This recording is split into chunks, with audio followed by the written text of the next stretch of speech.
United States is under nuclear attack. Take cover immediately in your area fallout shelter. Repeat, the United States is under nuclear attack. America's Cold War years were filled with fear. Daily radio and newspaper reports blared frightening stories of advancing communism, imminent nuclear war, and Soviet spies. America responded with an all-out offensive against communist infiltration. The growing menace of communism arouses the House of Representatives Un-American Activities Committee.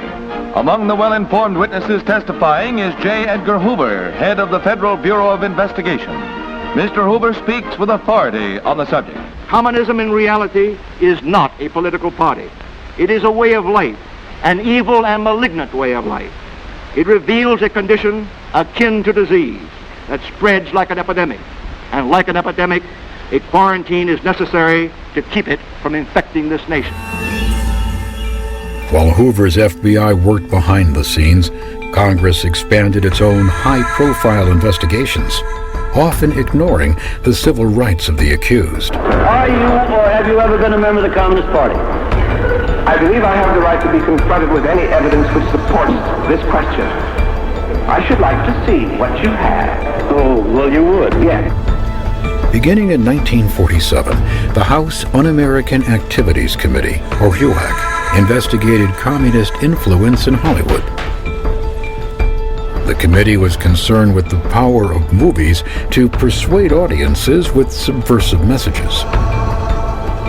With movie stars and other industry professionals called to testify, the hearings became red carpet events.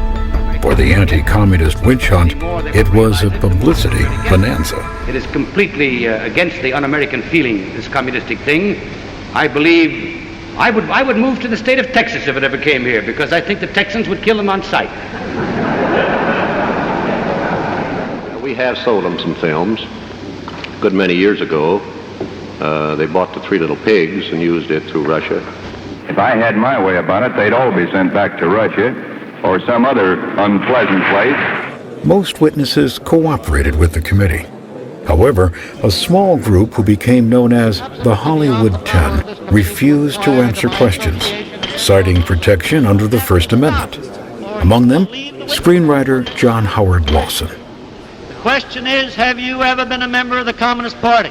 I'm framing my answer in the only way in which any American citizen can frame his then answer you denied, to a question then you, which invades his, absolutely invades then his you right. denied, you refused to answer that question. Is that correct? I have told you that I will offer my beliefs, my affiliations, and everything else to the American public, and they will know where I stand, as they do from what I have written. Stand away from the stand. I have written for Americanism for many years, and I stand away from the stand. For the Bill of Rights, which I'll stand away from the stand. Therefore, it is the unanimous opinion of this subcommittee that John Howard Lawson is in contempt of Congress.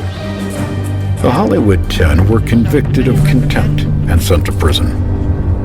Thousands of others were blacklisted by the studios, forcing many talented movie makers into exile and obscurity. Among the friendly witnesses who testified in 1947 was a B-movie actor named Ronald Reagan. No one could have suspected that 4 decades later, Reagan would play a leading role in bringing the Cold War to an end. If communists have attempted to inject their propaganda into the motion picture, they have failed miserably. Perhaps Hollywood wasn't influenced by communists, but it was affected by the hearings. Movie studios added to the hysteria by cranking out such anti-communist films as Is This Tomorrow?, Red Planet Mars, and dozens of others. But tawdry films did little to distract President Truman from what he saw as a perversion of American democracy.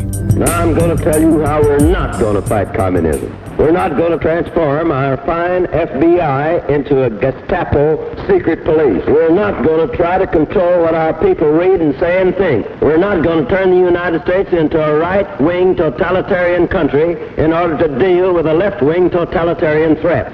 In short, we're not going to end democracy. We're going to keep the Bill of Rights on the books.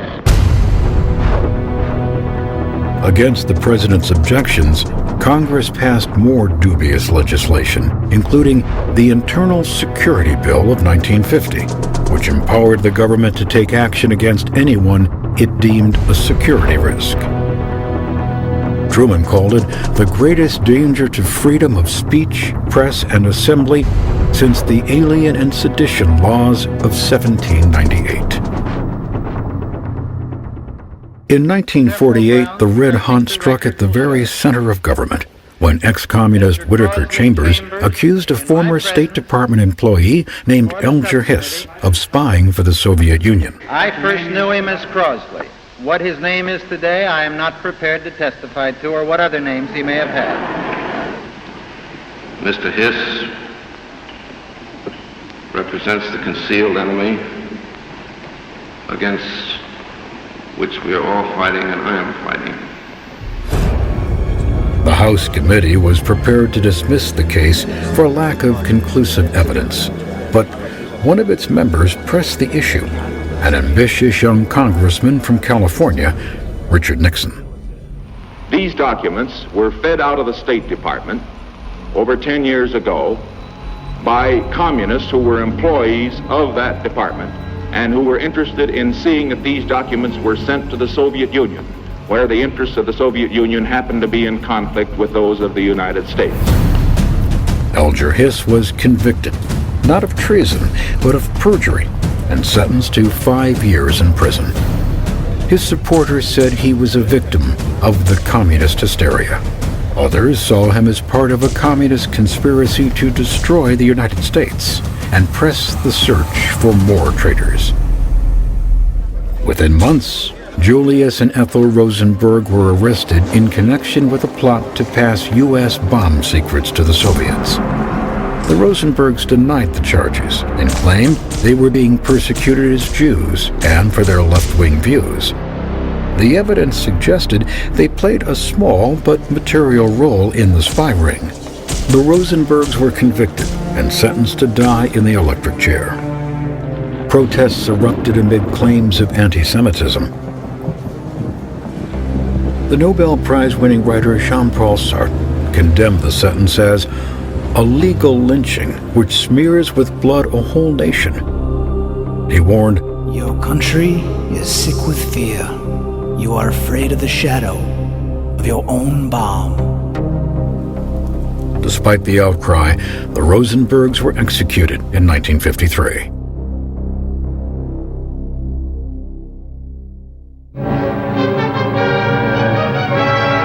Union Square in New York was the backdrop for these scenes of red violence.